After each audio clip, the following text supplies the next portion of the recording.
Welcome back to For the Fans, where tonight me and Kevin are so excited to talk about the latest episode of Survivor 46 and all of the shenanigans that are happening out on that island in Fiji. Kevin, how you doing tonight? I am good. I am good. I'm happy to be here. Happy to see Banu gone. Um, Tell us how you really feel. I mean, it's the truth.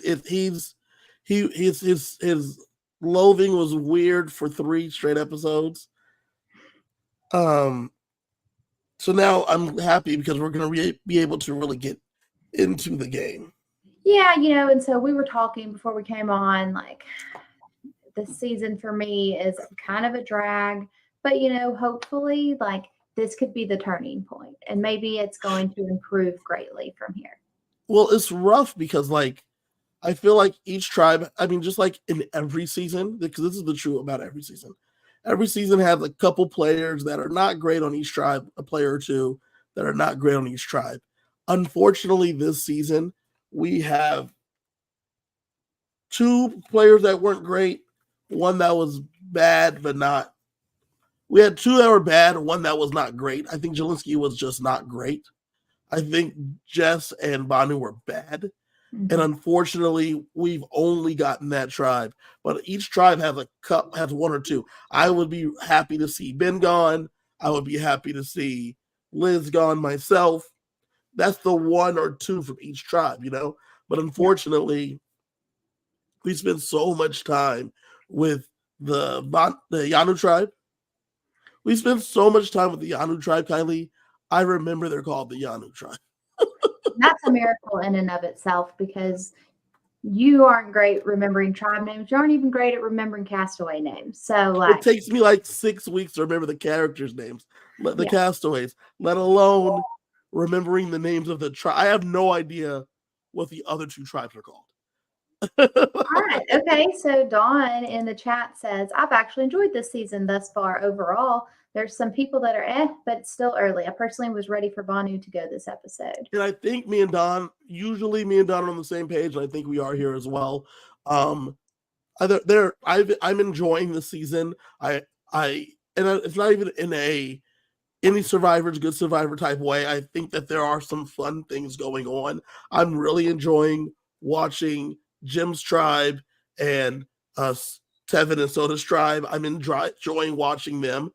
I'm enjoying, I want to once again state that me and Sheldon, I think Kylie to a degree, but me and Sheldon definitely were way off about Tiffany. And once again, we're shown here that Tiffany's good.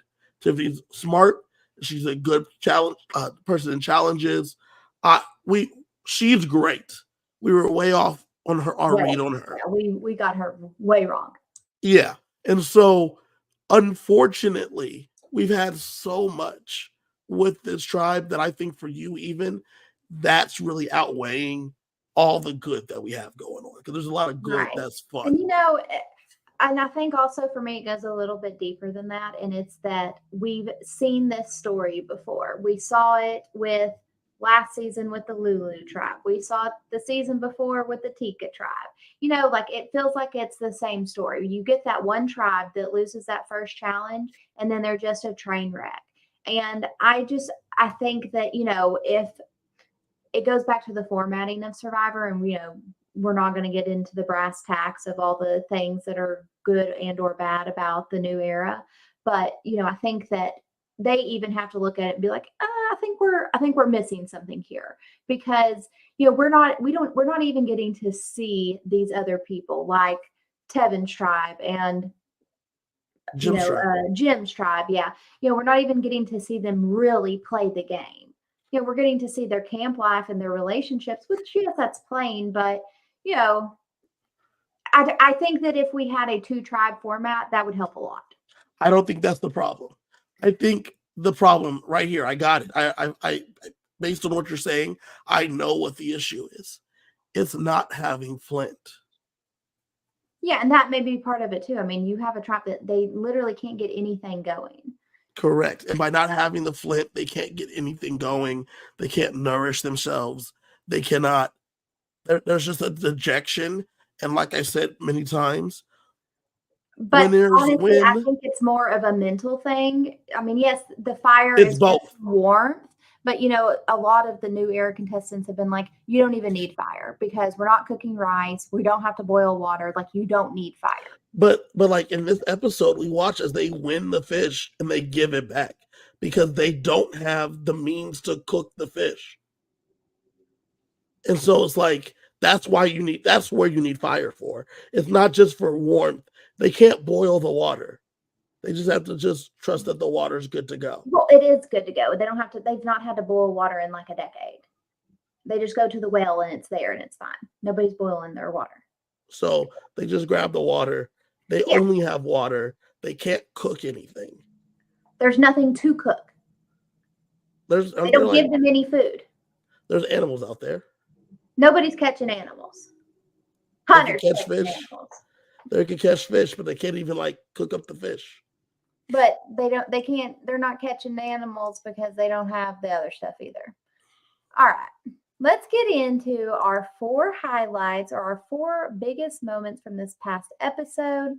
And we've mentioned her a couple times. Having fun in Survivor. Let's talk about Jim in particular. So, what you feeling about Jim here? Man, so having fun while on Survivor, it is a thing that you don't get to do too often, but we get to see a little bit of it out here, and I thought it was interesting. So Jim, as we know, she found the Beware Advantage, she found the box, then she hid the Beware Advantage somewhere else to have them dig.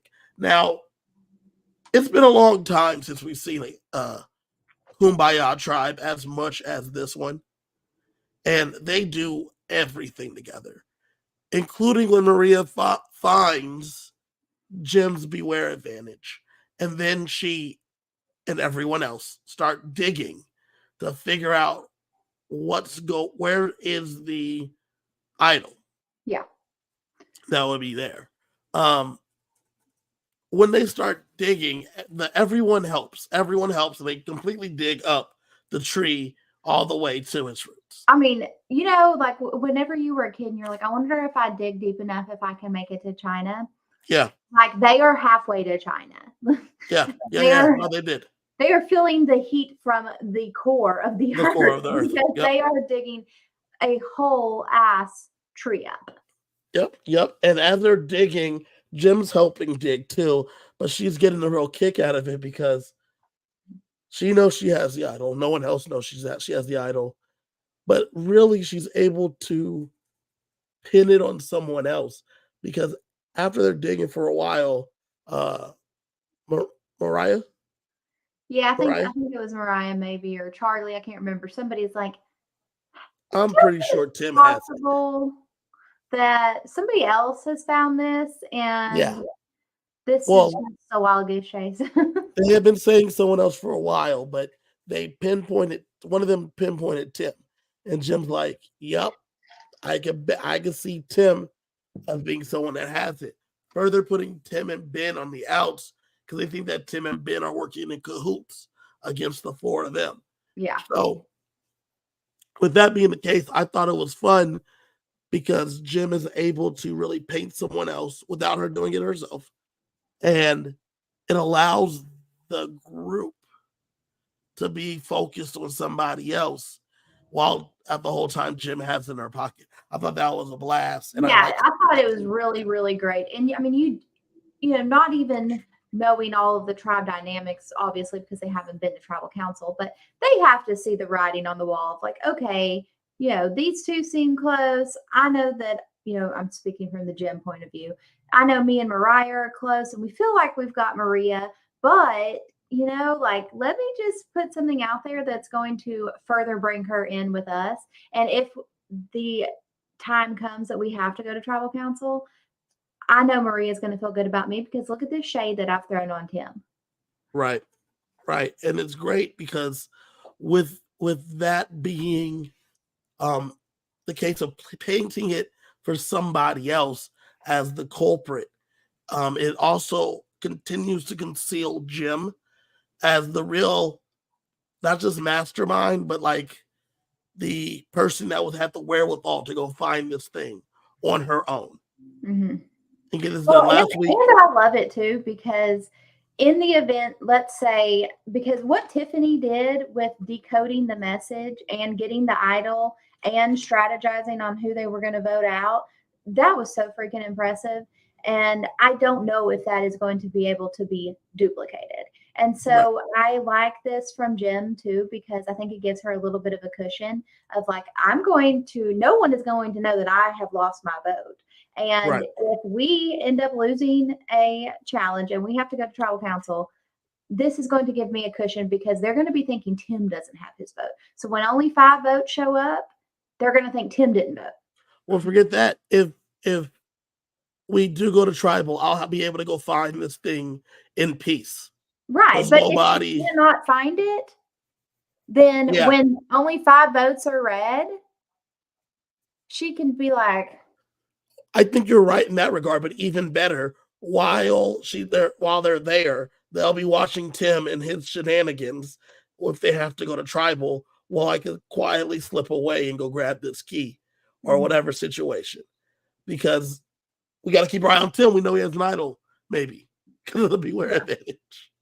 One thing here in the comments, Dawn said that Jim will be straight as long as she doesn't try too hard to convince others. And I think one of the best points about that was that someone else brought up Tim's name. And Jim said, "Yup, him. Sounds good. We'll go with it." Yeah. I'm really interested to see, though, in the next episode how she handles it, because we do see it in the preview where her and Tim are out for a little walk and he says something about it. She's like, "What? I don't have that kid." And I was like, "Oh, that seemed a little defensive to me," but I'm going to be interested to see how she handles it, because so far I think she's done really, really well. And so, I'm excited to see what she does.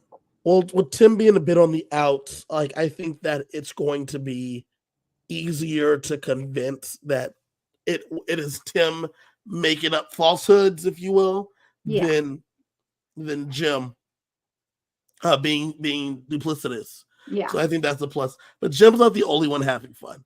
Over at the other camp, we start off with Soda and Tevin singing like a whole song. I mean, that song was a pretty good song. That was a pretty good song. And one thing that I did think was interesting is in the On Fire podcast, Jeff said that they had to like create, I don't know anything about this. I did not a backing track. Yeah, that they had to create for them to receive the royalties from that. Like that they had to create it for Tevin and Soda and Liz as the backup singer to get royalties from the song. So like he said, if we were to ever use it in a future episode, they would get royalties. Like this is an original piece of music. That is credited back to them. I was like, well, that's kind of cool and not something that I would have ever known or thought about. Right. So now they have a songwriting credit. Shouts to Soda, shouts to Tevin, shouts to Liz. They got a songwriting credit, a composer credit. If it wins a Grammy, like this could win a Grammy for Survivor. You know what I'm saying? So exactly. So I thought that was pretty interesting. But what I love about this the most is they're singing and you get this shot of Hunter and he's like, Hunter only knows 2 things. Why are they singing? Because that would be me. I would be, like there was 2 people that were not in on the music. One is Venus. She's sweeping up the camp. And the other one is Hunter. And he just has to close his eyes and put his head back. Hunter knows 2 things: how to do well in a challenge and school. And this is neither one of those 2 things. He knows how to do well in that at least he didn't vocalize his, like, what are y'all doing? What are you singing? Well, it's because three people were in on the song. Therefore, there's nothing for me to vocalize. And I'm not friends with Venus. So there's nobody to vocalize. But Tevin, they sounded good too. Like they harmonized well. Soda can sing. Wow. Yeah. And so, but Kevin, in this situation, you found yourself on the Nami tribe and the jam session is going down. Who of the 5 people are you? I'm Liz. I'm trying to help out with the backing vocals as best I can. I'm helping out with the backing sounds. I'm like jamming with it. I'm here for it. I mean, it's a fun situation. We're here doing nothing, right? We're doing absolutely nothing. And we're winning a bunch. So since we're winning a bunch, we don't have to vote. There's not too much strategizing we have to do. We have all the rewards, all of them. So we have a tarp, we have fishing gear, we are hanging out. And so the camp is looking good. What else am I going to do but jam? Time for a jam band. Like I said, 100%. I am Hunter. I am going to sit there and just be like, dear God, I am Banu now. I am praying to God to make this situation stop. Please make the singing stop. Why are we singing camp songs? Well, that's the thing though. So like, I think that leads us perfectly to our second point. Soda's gotta go to. We see Soda really. It's a good vibe. It's a good bonding mechanic. Singing songs together. It's a good bonding mechanic. We then see Soda going around and trying to make stronger bonds with people individually, and saying like, "You're my number one. You're someone I want to work with." Some say it's playing too hard. I don't think it is, because there's nothing else to do but try to reassure people. Right. So what do you think? I mean, so much of the story for the first 2 episodes was, okay, Venus, she's kind of off-putting, and we know she's out looking for idols. And, Soda has this moment where she kind of is like, yeah, I'm going to back off from, a relationship with Venus. And it looks like clearly Venus is the one that is going to go home if they go to tribal council. But then last week, and I wasn't here to talk, so here I am now, Randon in his exit interview says that he was going to go after Soda, and that he felt like if they had gone to tribal council, that he would have been able to get the votes on Soda. And so that was the first time that I've been like, oh, okay, so, things aren't exactly what they seem. And then come episode 4, here we are with this montage of Soda being extremely social, extremely likable, in good with everybody, and Tevin being like, ooh, this isn't good for me. And this is where I push back on what you were saying about this season being boring and not being good. No, I didn't say it was boring, because there's lots of stuff happening. I'm saying it's not enjoyable. And this is where I push back on that, because Tevin is playing the game. No, I told you there are 3 people I'm enjoying: Tevin, Hunter, and Jim. So with Tevin playing the game, though, he's like, I love Soda, but Soda is going to get in the way of me winning the game. So he first talks to Hunter, and then Hunter, decent player, says, if Soda's gone, that pulls Tevin closer to me, and I don't have to sing campfire songs. So I'm good with it. 2 for 1. 2 for 1. A twofer. We call that a twofer in the biz. Let's talk about the possibility if we see Nami go to a tribal council before a swap or a merge. Probably a merge at this point. I don't think we're going to have a swap.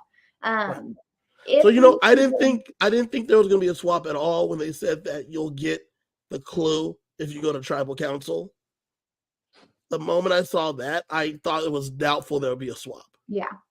And because also now we're running out of time. Like the merge is around the corner. Yeah, it's literally. But also, where would I if I'm Jim, if there's a swap, it's not really fair. Right. I found this thing. Yeah. Yeah. Yeah, no, absolutely. I agree with that. And then I get to a spot and Jeff says, drop your buffs. I have my box at the crib, dog. Like, that's not. I gotta go dig below that tree. I gotta go dig below this tree. Yeah. But in the event that Nami goes, do you think this is a good decision for Tevin to possibly gun for Soda here, or do you think terrible decision for Tevin? Yeah, I think it's a really bad decision. This is bad for Tevin. This is and bad great for Liz. For Hunter. Great for Hunter. Great for Venus. Great for Venus, because new life. New life for Venus. Great for Hunter. Bad for Tevin. Bad for Liz.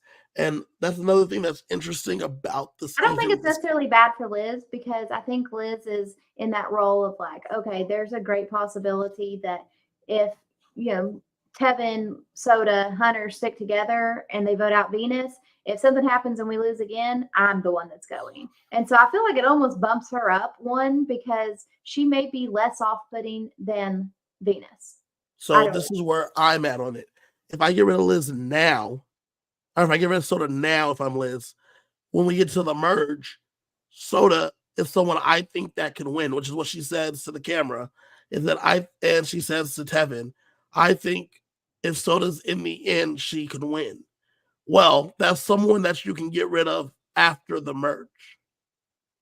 You can start working on getting rid of her after the merge because Soda's not going to win a bunch of immunity challenges or nothing like that. So we need people to get rid of later, and it needs to not be me.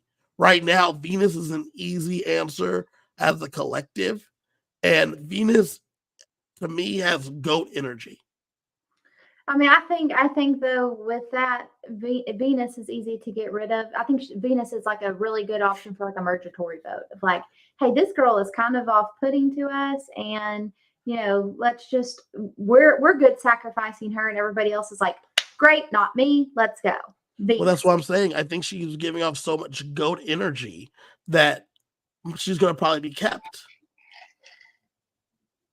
Maybe. And that's the problem is that if I'm in the game early, I want to get rid of goats because I can't have them sitting around. Then later, I want to get rid of threats because the threats are easy to get people on board with. And it's easy to explain why Soda could win this game. So if I can explain to you why Soda could win, I hope you could then see why we need to get rid of her at 11 versus at 15.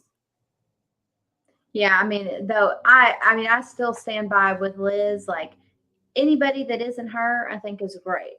So, well, if they want to get rid of someone that is very close into the core, then I will co-sign this. Well, not to cut you off, but I agree. But Venus is just as close to the edge as Soda is. Venus can be pushed off just like Soda. So, we see Tevin going around and counting and getting the votes together. That Soda would be someone that would go much sooner than she would expect. Yeah. And I don't think it's a good move for Tevin. Like I said, I don't think it's a good move for Liz. For Hunter, it is a great move. For Venus, obviously, fantastic move. It's not her. Yeah. But Soda's not going to see it coming because I think she thinks she's good with everybody. Yeah. So here's the thing. You know, this is completely reading into editing, but yeah, I think that in the offhand chance that, okay, the whatever Banu tribe, no, Banu was the player, whatever they're called. Anyways, the purple tribe, they've gotten rid of Banu now. And if they can pull out a victory, I do think that it is going to be the Nami tribe that goes. I think that the fact that they showed us on Jim's idol, you know, in the event you do not go to tribal council, instructions will be given. I was like, okay, they're not going to tribal council. Right, so it is going to be either orange or purple going to tribal council next episode. And so I think that maybe we're seeing this ball put into motion because maybe this is where we're going to be next episode. Well, actually, I think we're seeing this ball put into motion because we need another option that's not Venus for the episode. Sure, that too. But I think it's coming. I think our little orange tribe may be coming to face some adversity. But with that said, let's go into our third point. And that is Hunter is really good at challenges. Yeah, so in the we get 2 challenges this episode, both a reward challenge and immunity challenge. Hunter does well in both. Yeah. Not just well, like Hunter is a standout. He is phenomenal. He's really good at these Survivor and Carney games. Mm-hmm. Yeah, and I mean, but even like whenever in the immunity challenge, when he's up on that platform and he runs and jumps, he damn near jumped onto the platform. He almost made it. He was like 3 foot away from landing. on the Well, platform. and then after he jumps up, goes off the box, he does a perfect dive into the water. Yeah, beautiful.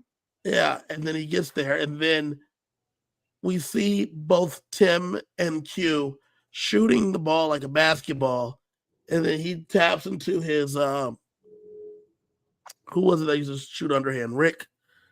I forgot who it was, but he taps into his old school grandmama shot and throws under and Yeah. motions Well, underhand it's and sinks common them sense. all super It's quick. common sense. Like, obviously, you're going to have a better angle where you can lob it in whenever you're having to throw it so far. Like, Q is obviously an extremely good athlete. He played D1 football in the SEC. Like, my guy is an athlete, but you're not a basketball player, Q. And this isn't a basketball challenge. This is a landing a buoy into a small, tiny net in the middle of the ocean. But see, that's the thing, Kylie. It has all the makings of basketball. So I get it. I get why naturally I'm going to do that. Whereas it was Rick Barry.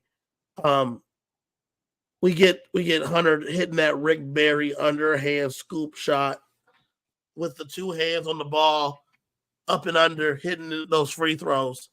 That's what we get from Hunter. And then also in the reward challenge, we get him getting to the rings, using that force, flying the ring up there, and then getting the ring onto the other pole.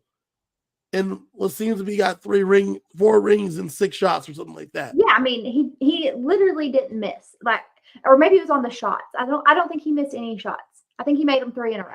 And Tevin even said, like, if Hunter gets the ball in his hands, we're gonna win. Yeah, and that's I mean, having someone like that is so good to your team, because having someone that you just know that if we just got to get the ball in his hands, we got to get he could take the last shot, we want him taking the last shot. Just like in football, if I'm a football team, if I'm a professional football team, I want Patrick Mahomes. If I'm the Chiefs, I want the ball in Patrick Mahomes' hands. Yeah, for that last drive, because I believe he'll take us home. Hunter is the exact same way. If you can get Hunter the ball in the last second, we gonna be all right. Yeah, he's gonna win. He's gonna do it. Yep. In contrast, let's talk about Tim's performance in both the immunity challenge and the reward challenge, because he really, really struggled. He's doing the best he can, man. He's He's out there doing the giving best it he all. can, but he really struggled. Well, in the reward challenge, okay, so if you notice, both the other 2 tribes Did not fully stand on the damn buoy. They use their lighter member to reach out there and untie. And that person kept 1 foot in the boat. Yeah. And untie the key off the buoy and then took the buoy. Whereas my guy, Tim, his plan of action was to jump from the boat onto the stand with the buoy. The moment he did that, he turned the buoy, he capsized the buoy. And I thought when he capsized it, he was going to still be able to take the key off. Jeff was when like, he turned no. back over, it was still on there. Well, and I think Jeff even said he's going to have to get that back upright. Yeah. Jeff was like, this didn't happen, and you're not going to turn it over and do it that way. He got it back upright, but he lost so much time. Yeah. And then when he got time to throw the rings, he got his off quick. But him getting the rings onto the other piece took a little bit of time. Maria, though, really sunk their tribe in that reward challenge. Well, I mean, I think it was a combination. Yes, Maria struggled extremely because she could not get the ring off. But Tim didn't help either. They were already behind from the jump. Yes, but the ring situation was a great equalizer, and so they had caught back up. But then Maria put them back further behind. Way behind. And so they end up losing that. Now Maria took I think a little too hard. She tried her best. Like, that's all you could really do. And you lost 5 fish. Like, yeah, in the big scheme of things, it's not that big of a deal. We didn't lose immunity. We're all going to be here Yeah. later today. So that's tough. Hunter does so well, but really the person that brought everybody down was Banu on the Yanu tribe. Before we get to Banu, though, I do want to touch on this, and Don hit it. That jump in practice worked. Mariah came a long way because apparently your girl couldn't jump. I don't think she And came a long way. And I think she admitted it in that confession when she was like, I don't know if this helped. But so the reason I say she came a long way is that when she jumps off the platform into the water, that's where it was at. When she jumped off the platform into the water, she got some height there. And well, the camp. but she didn't need any height. I mean, I think that if it had been the one that they were thinking where you had to jump up and smash the things, I think it would have been like a Lydia in 41 type situation, or what was that, 42, where it wasn't going to happen. I don't think Liz's vertical is literally like 2 inches. Have you ever been around a baby that thinks they can jump and they try and they don't leave the ground? Liz's vertical is slightly better than a 1-year-old's. Liz couldn't jump over a phone book, and that's the problem. Part of the reason though that she like leans forward when she jumps, so she's not getting any height. But I was amazed, and I enjoyed that little montage of watching her, Charlie trying to get her to jump and giving her encouragement. Charlie's a nice dude. He's just the nicest of dudes. And he's trying to give her encouragement and trying to pump her up. And it ends up working to a degree. Yeah, okay, here I go. I'm going to be negative again. Shocker. But I think that if we get this segment in a different season where you don't have a Banu and you don't have them, kumbaya whenever they lost the challenge and, oh, it's okay, we're all still here. And then tack on having Mariah not be able to jump. I'm like, where are they finding these people? It was not entertaining to me. I did not enjoy watching it. That's interesting to me because it is contributing as a whole to my dislike of the season. I think I could take one of the quirky things in an episode, not all of the quirky things in an episode. We have more quirky people out here, man. There should be nothing wrong with that. I know you want to go back to the era of your models and your people that don't know what the game is. That sounds great. Let's do that. Yeah, I know that's really you yearn for old school Survivor, but we're more nuanced now. The world is different. It is 2024, Kylie. So we need to accept the fact that this game's been on for 25 years. And people are different than they were before. Because you just want you want a season of all castaways. No, Sheldon doesn't get any mentions here. He's not here. So if he wanted to be here, he could be here. So I mean, I'm fully in agreement of like, fuck the quirk. There needs to be a limit. It is like, we've had a character like a Banu type before, but it's a lot easier to handle a Banu type character if he's the only one. But whenever you're just seeing, and this is something else that we've talked about, like in our group chat, is for me, when I watch these shows, I want to be entertained, yes.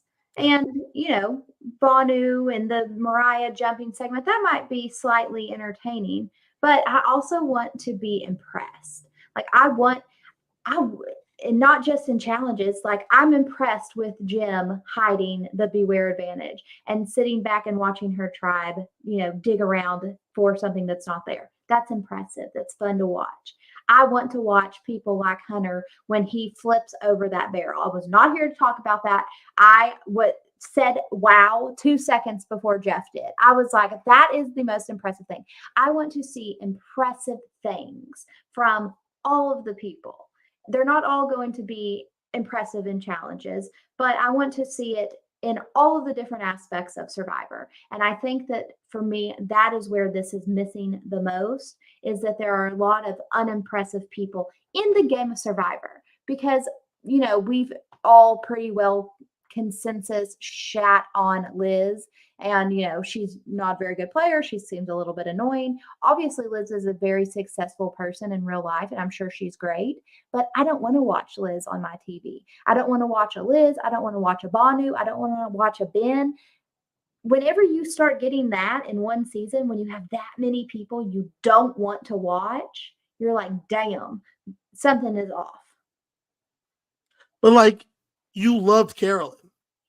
No, because Carolyn was one. But there was nothing impressive about Carolyn. No, Carolyn was impressive in ways, but Carolyn was she wasn't. One extremely quirky oddball in a season. If you added Carolyn into this season, it's gonna be like, what the fuck are we doing here? We don't have that many quirky people, though. We do. I just named 3 off the top of my head. Mariah is quirky too, and awkward. And I don't think it is fun to watch. You don't like different people that are different. It's okay. No, it's not that they're different. I love having different people, but I want to watch people on a television show and be like, okay, this is so fun to watch. And it's not fun to watch all of these weirdos.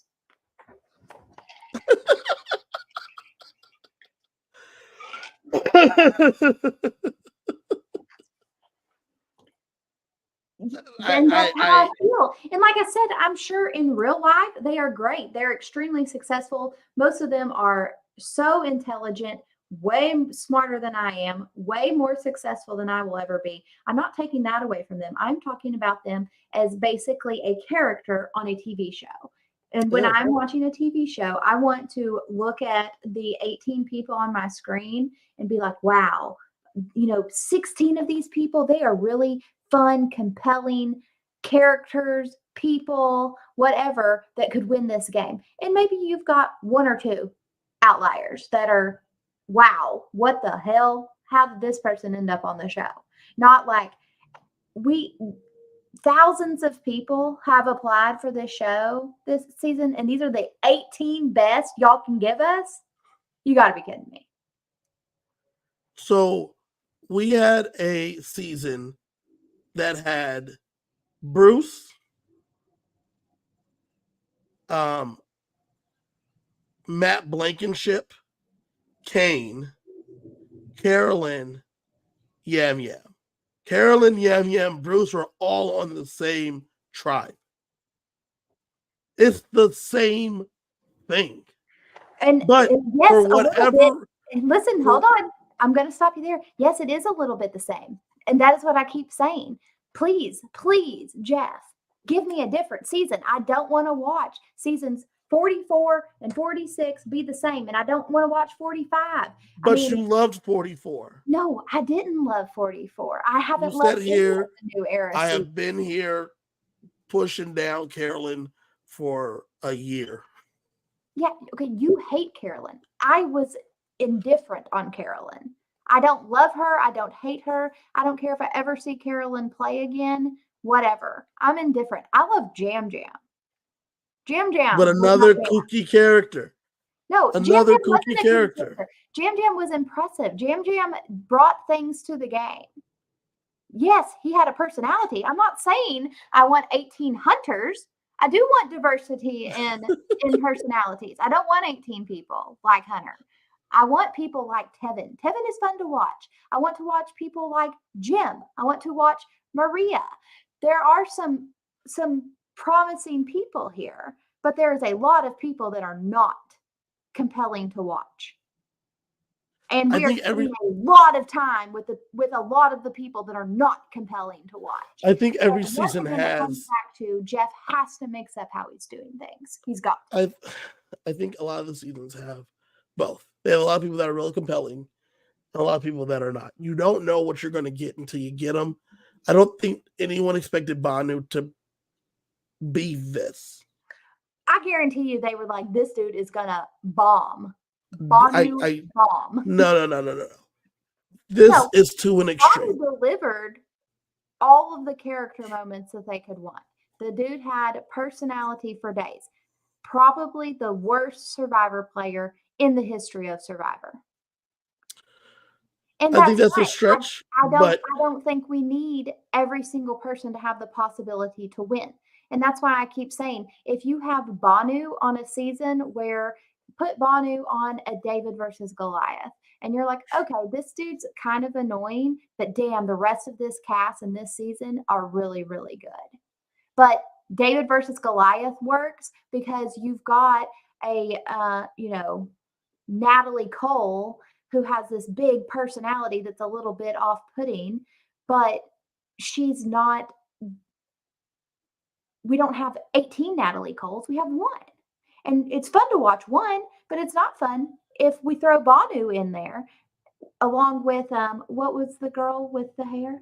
No, that was Edge of Extinction. Anyways. I think that you are romanticizing this. I feel like every season has, and this is not just this new era. I think every season since probably Go Wrong, I think every season we have about 4 people that are like kooky, and the rest are pretty decent players. I feel like this season, I disagree so strongly. It is. I know. Let me finish my point.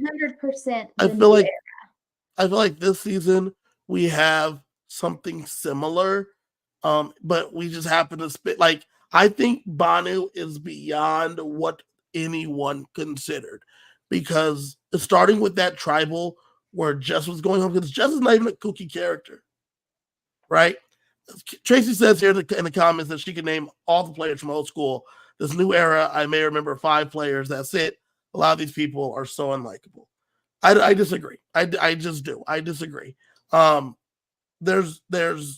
I also don't think Tracy can name all the players. That's a lot of players, Tracy. Okay. That's a tall task. Kevin said, let's lay down the challenge. Give me every player that played in Vanuatu.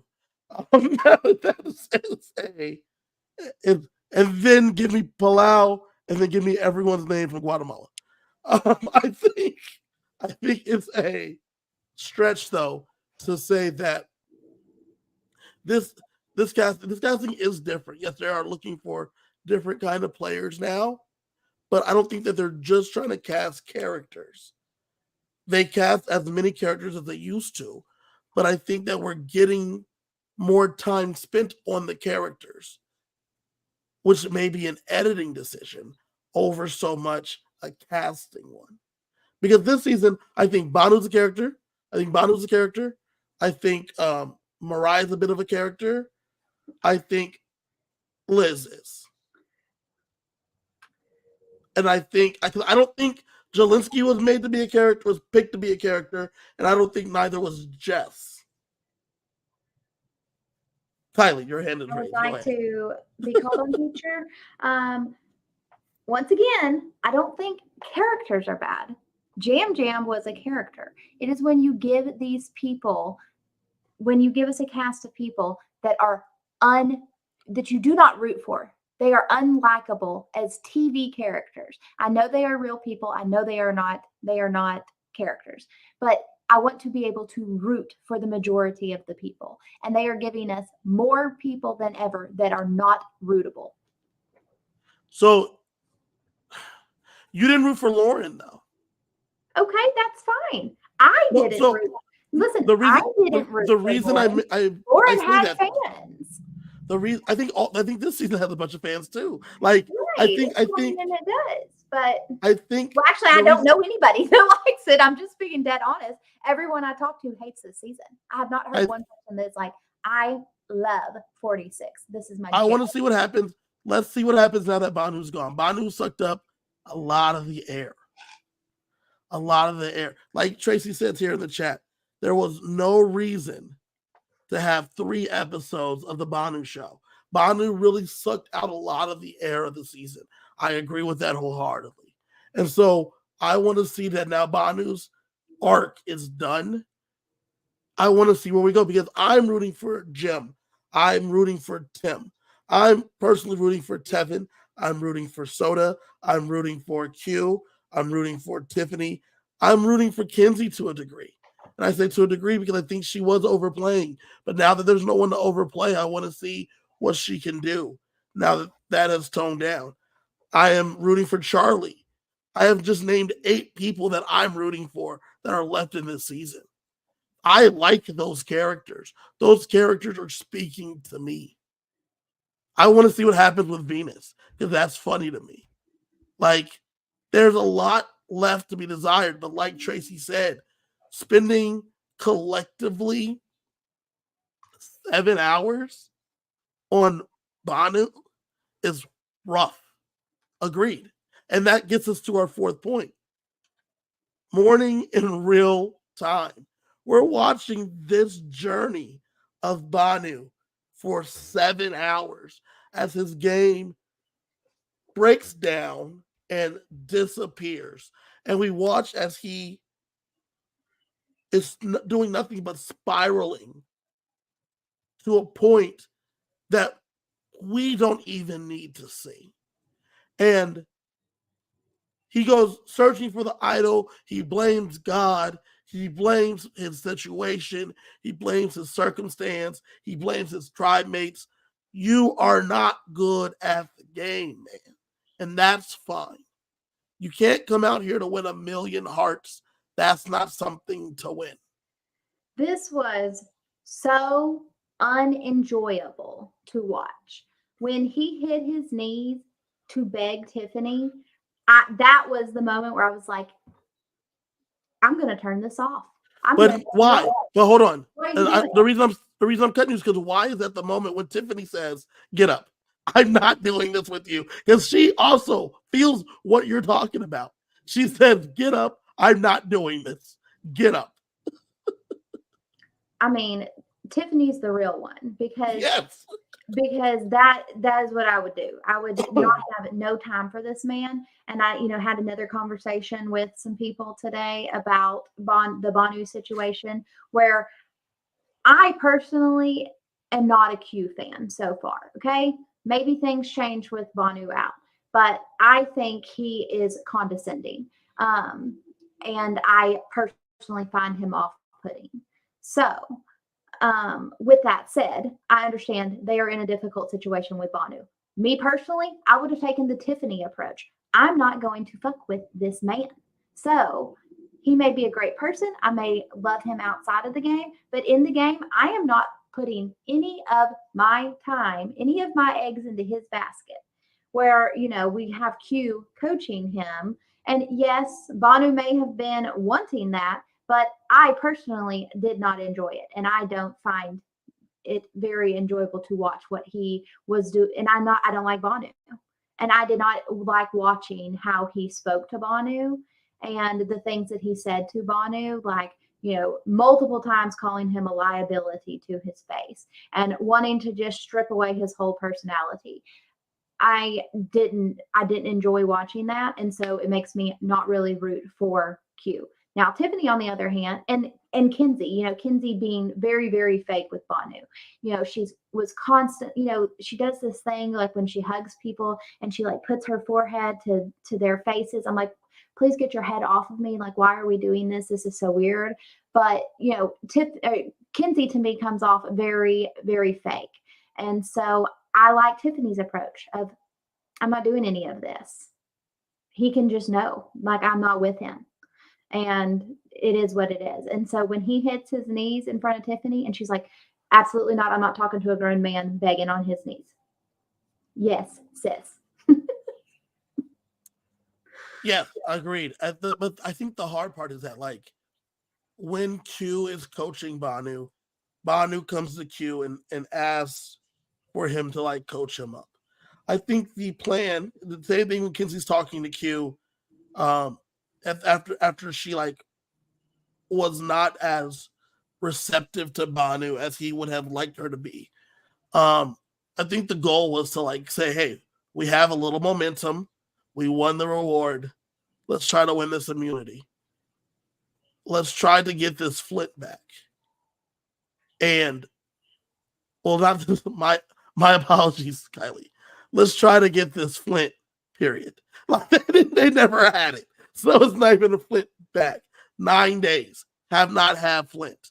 So I think that was the goal. So it's I understand what you're saying about being off put by Q. I'm not. Q is telling Banu how it is, like it is. He has very little tact, agreed, but I don't think that it is meant to be condescending. I think he's just very matter of fact. And so it comes off the way it does. But Banu is out here doing them. I mean, in the beginning of the episode, Banu is saved and immediately says, I might have made a mistake. Hold on, Kevin.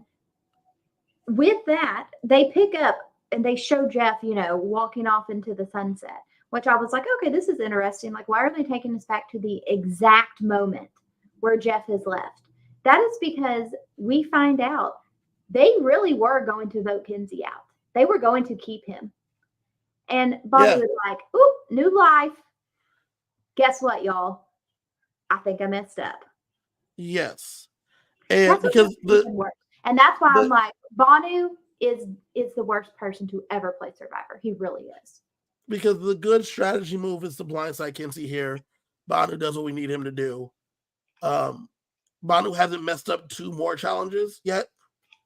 So we still have this hope that we can maybe win them. Kinsey, if you notice, Kinsey doesn't really participate in the challenges that much at all. So she's not really giving tribe strength either. Yeah. If you notice. Oh, no. I mean, Q and Tiffany are the ones that have to get it done. Correct. So they're like, it makes sense to blindside Kinsey here strategically. But in the situation, Banu's got some news to spill. Yeah, immediately after, Banu's like, I might have messed up. I might have said that Kinsey is the mastermind over here. And maybe when they asked, I told them, yes, of course, Tiffany. He could have stopped with that. He could have been like, hey, here's this information. I told them Kinsey's the mastermind. And they would have been like, oh, okay, this is kind of good, because if we do make it into a merge, then they've got their suspicions on Kinsey. Oh, wait. I have another thing. I have another thing I forgot. Also, I said that you two are together. My bad. That's on me. 5 seconds of truthfulness. 5 seconds of truthfulness. That's another thing. That's another thing.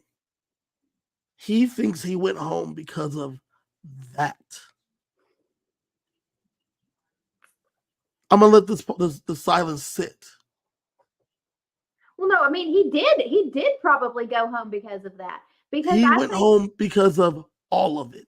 Well, but I mean, that was the nail in the coffin. They were going to take Kinsey out, but when he tells that information, there was no redeeming.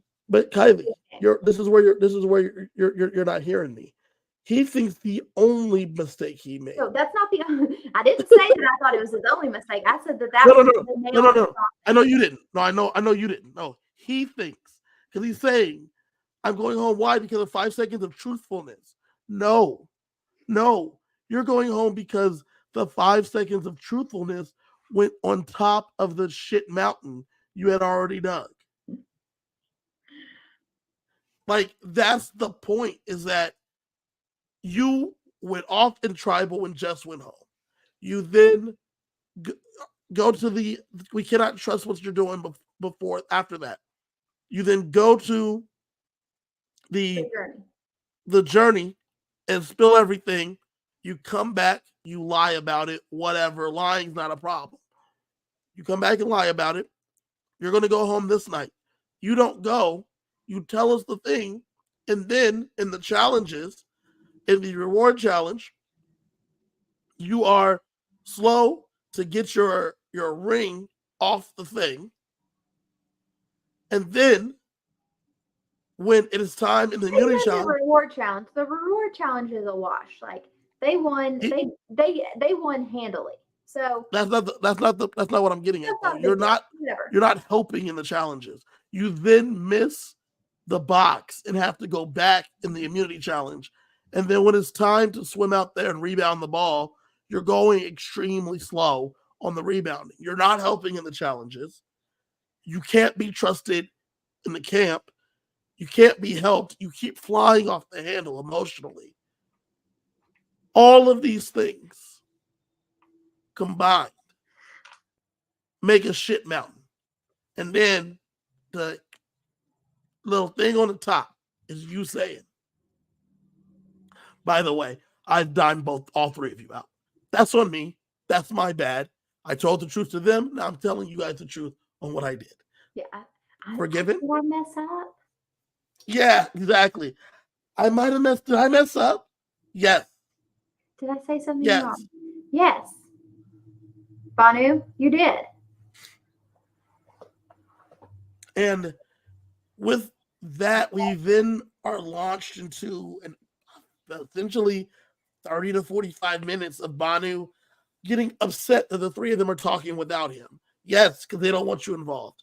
He's upset because he's not involved in strategy. He says to Q, Q's like, don't talk any strategy, work on bonds. Yes, that's a fact. Kylie, you may not like the way that Q said it, but that's exactly what it is. Do not talk strategy. Work on your bonds with people because you need to work on the bonds with people. He then says, okay, then he's mad that they're talking strategy without him. When they come back, they're frustrated with him, so they try to go away.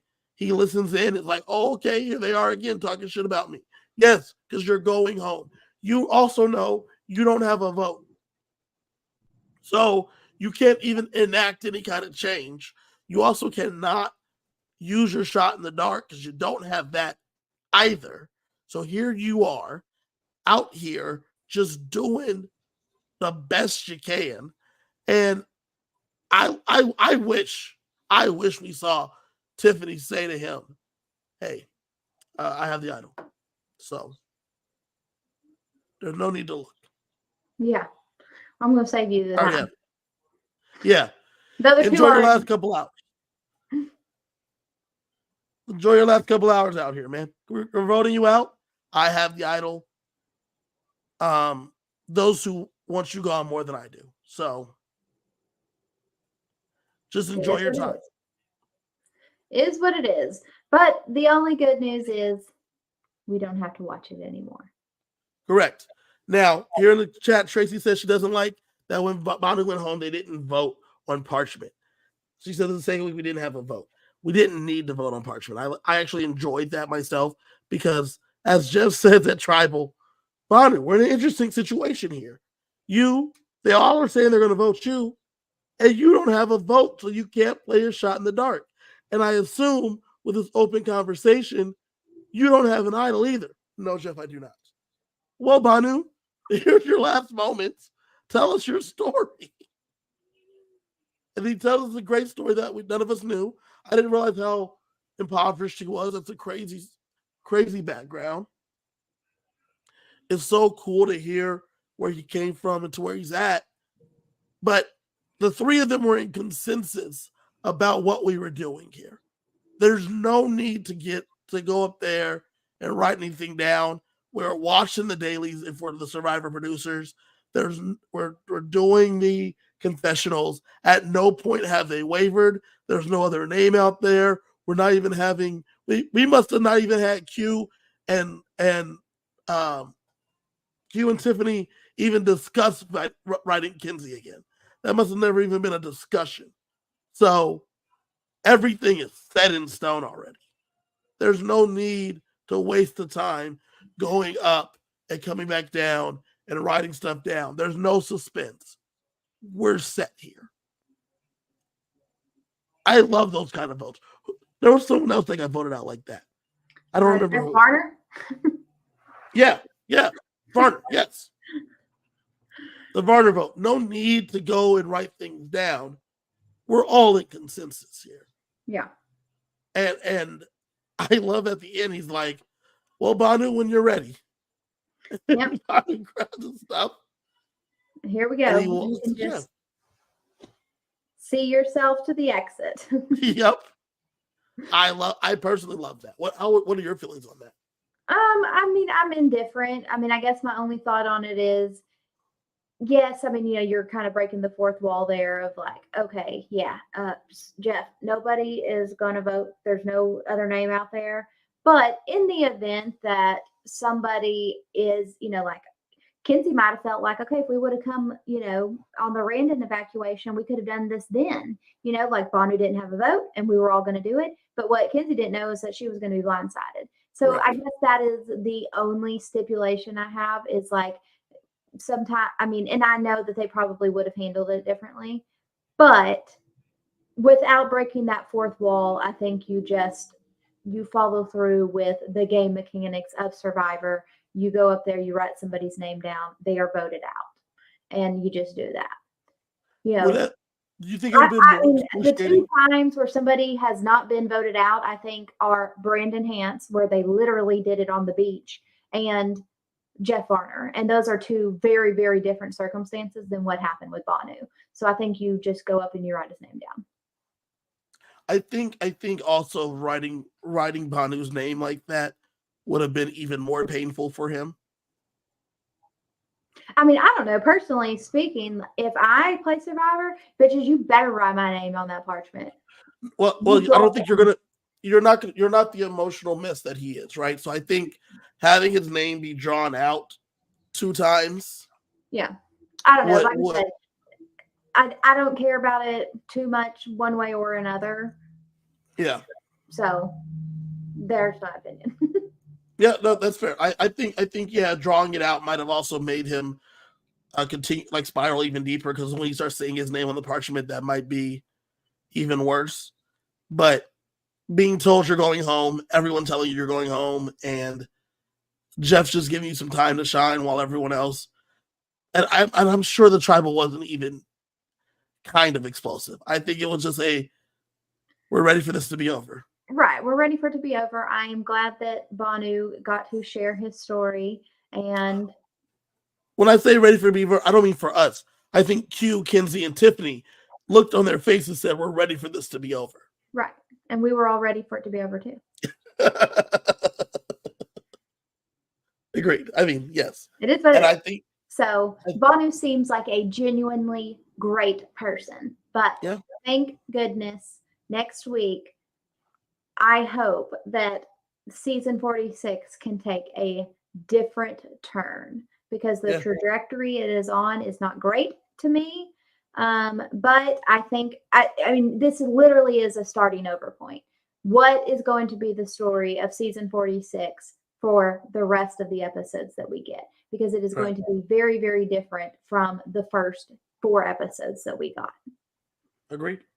So, hope springs eternal. You want to check in on our winner picks? Of course I do, because I think that you and me both have really great things to say about our winner picks. Well, before we get into that, me and you had Banu not making merge. Sheldon did have Banu making merge. And you also drafted Banu, and he is out of the game. We all have lost at least one person. I believe you have lost 2. Yeah, I believe that. I lost Jelinski too. Yeah. Jelinski was a homer pick. That was a family pick. You should never go off heart. You got to do. I had to.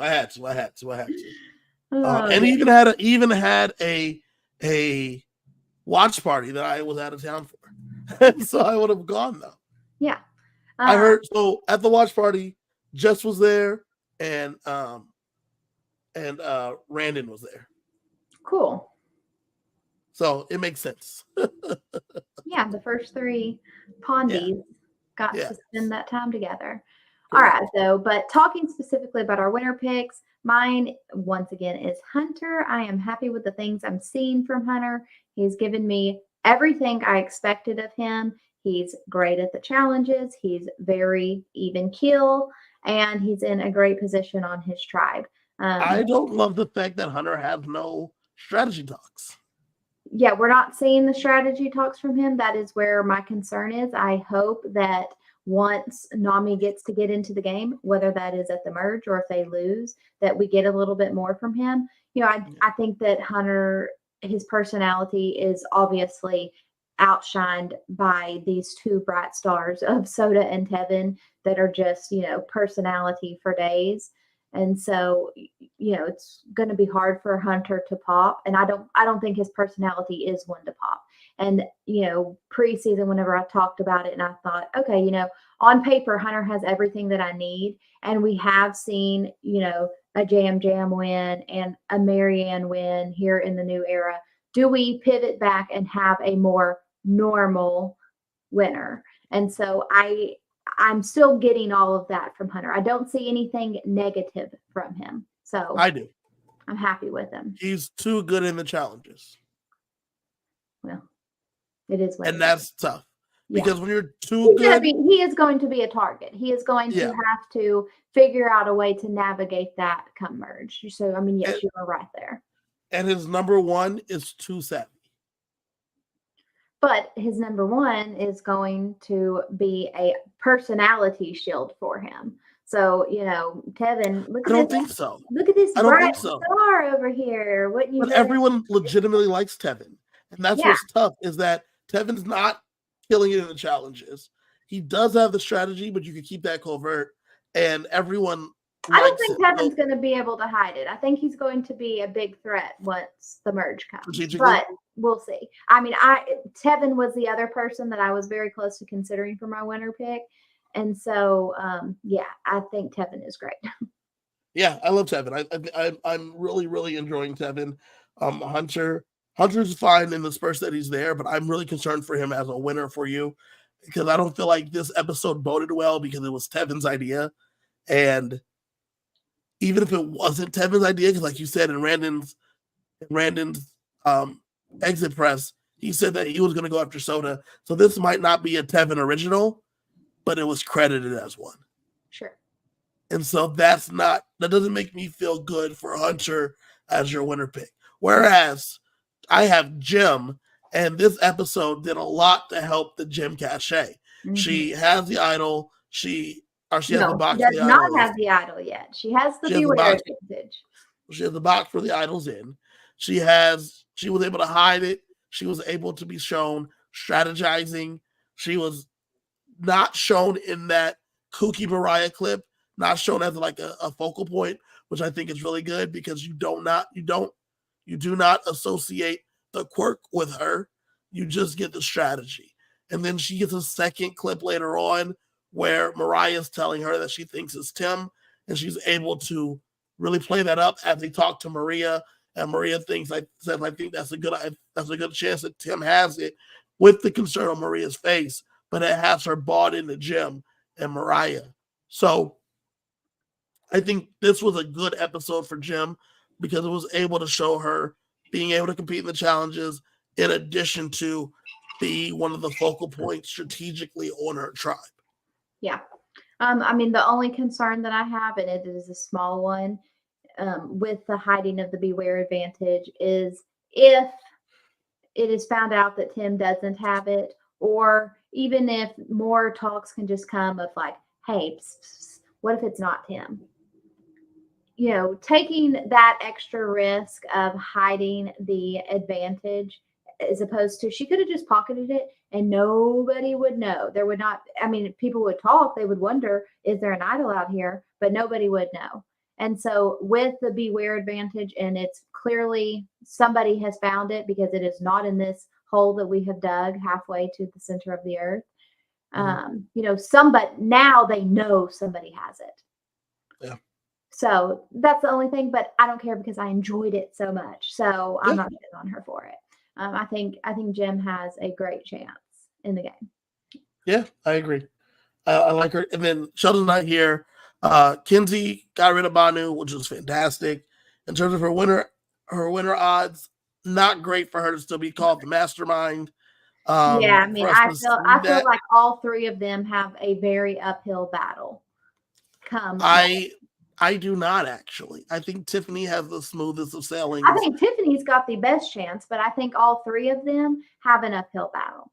I think Because I think they're Tiffany gonna has is the most well equipped to be able to navigate it because Tiffany is by far the best survivor player of the three of them. Yeah, I agree. Tiffany might be the best on the season at the moment. We haven't seen the other two tribes have to have any adversity. We haven't had to see them have any adversity, but like her read on Kenzie is good. Her read on when she told Q weeks ago that hey, Kenzie wants you gone. She didn't say it, but I can see it in her eye. Like it's the truth. Like her reads are good.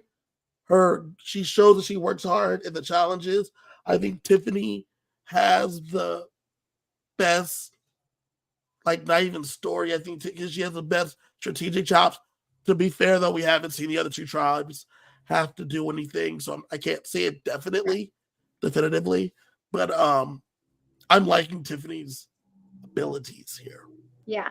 Okay. And here's something interesting I want to talk about. Kenzie will go if they lose next week. Tracy says Kenzie will go if they lose next week. Yeah. I just popped the comment up there. Yeah. Tracy says Kenzie will go if they lose next week. So what was interesting, I think that's absolutely Kenzie is going to go. But what is interesting is the Siga tribe will have to sit 3 people in. If they have a reward challenge, they will have to sit 3 people, and then they cannot sit the same people in back-to-back challenges. They will have to sit the next 3 in the next one. So you are going to have to sit your best competitors. And the Nami tribe is lucky that they lost Randon, because that way Hunter can participate in all of them because they only have to sit 2 people. Uh-huh. So 4 of the 5 of them will have to sit if in the next 2 challenges, and all 6 of the Siga tribe will have to sit in the next 2 challenges. Yep. If they don't merge after this next episode. What are we down to? 5 plus 3 is 8 plus 6. 14. 14. So 2 more episodes. Yeah. So yeah, I mean, there is a chance that they have to sit everybody in at least one challenge, one immunity challenge, because there's no guarantee that we have a reward challenge. In fact, we probably don't. It's going to be an interesting situation. Yeah. But here's another question. Does it recycle after a vote off? So let's say that, the purple tribe loses again and they vote off Kenzie. Does it reset? And then, so the Siga tribe could then resit the same 3 people if they wanted to? No, because after the Claire of it all, they changed the rule. Yeah, you're right. The Claire Raffin rule? Yeah. Where you now have to sit. You can't sit out 3 back-to-back challenges regardless of it resetting at the tribal. Yeah, you're right. Yeah. Just a thought. That'll be interesting to see it play out. Like I said, maybe the Nami tribe gets a little break there because they don't have to sit Hunter. But like I said, I also don't think Siga's going to tribal council. Therefore, there's only 2 options. Yep. And the most likely option is that why can't I remember their name and you can? the Yanu? Yeah. Well, I mean, why did they put Banu on the Yanu tribe? So anyways, I was going to call them the Banu tribe, and that's just what they should be, because was the star of their of the last 4 episodes. All right. Anything else to add, Kevin? Nope. All good here. All right. Well, you can find me at KG Fury. Also, you can check out Justice for Dean Thomas podcast. It's a podcast where I talk about Harry Potter books. We just dropped an episode this past Tuesday where we were talking about the last 2 chapters of the Sorcerer's Stone, and we get into the question: is Harry Potter, does he benefit from wizard privilege? Check it out. Very interesting. All right. And you can follow me on Instagram and Twitter at reality_TK. And we will be back live next Thursday to talk about episode 5. I am excited to see what kind of pivot we get on the old season 46. And fingers crossed that it is in a good direction and that this season just takes off without Banu. Banu, I hope you won 1,000,000 hearts because you did not win $1 million. Chappelle from Rob of the podcast Yeah. said he won 1,000,000 hearts, and that's Sia money. He probably did. He might have won the Sia money. Maybe. We'll see. But either way, it's the end of the Banu era. Let's see what happens next. And we will catch you guys next time. Bye, y'all. Bye.